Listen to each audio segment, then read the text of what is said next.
Hello and welcome to this tutorial. Today we're going to make a small name stamp that we can use for any laser cutter projects.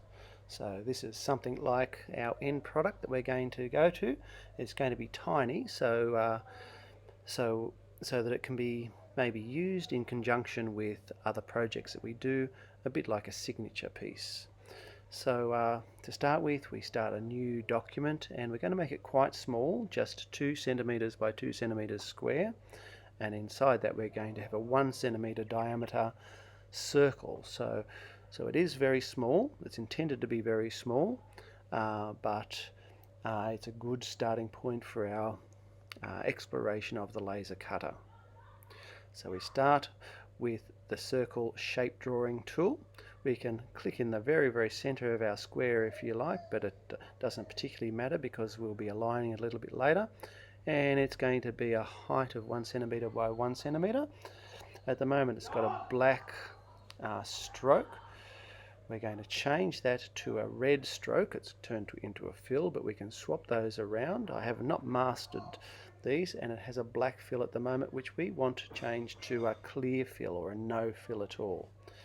And we're also going to eventually change the thickness and the color of some of these things so that it's suitable for the laser cutter. I'm going to start by copying that circle, and if I hold down the when I paste another circle, if I hold down the shift key, it will reduce in size just marginally because I want a circle within a circle.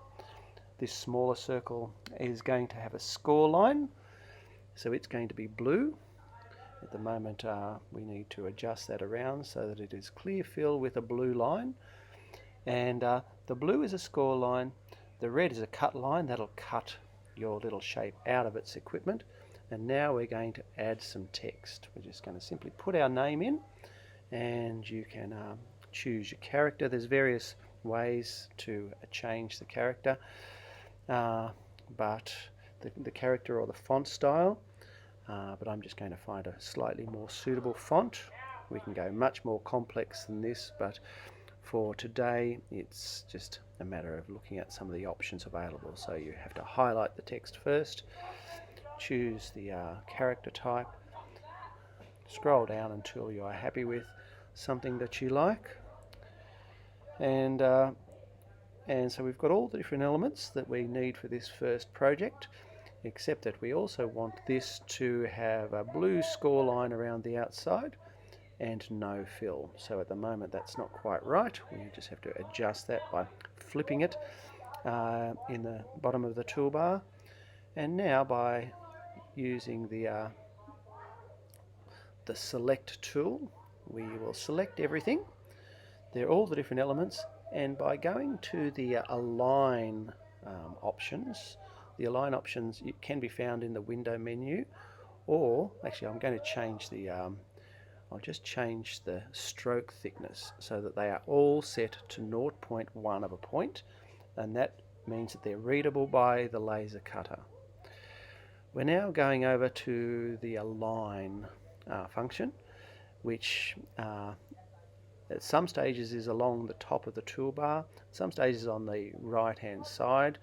It's an important one to have there, so I keep putting them there, and we align to center both ways, and that just perfectly spaces it out for us. We at this point could actually group those together so that they never come out of alignment or anything like that, and we'll save that as your name followed by, I would say, something like a stamp or name in a circle or something along those lines. So that's about it for this project. We'll take that to the laser cutter and cut it out. So thanks for watching.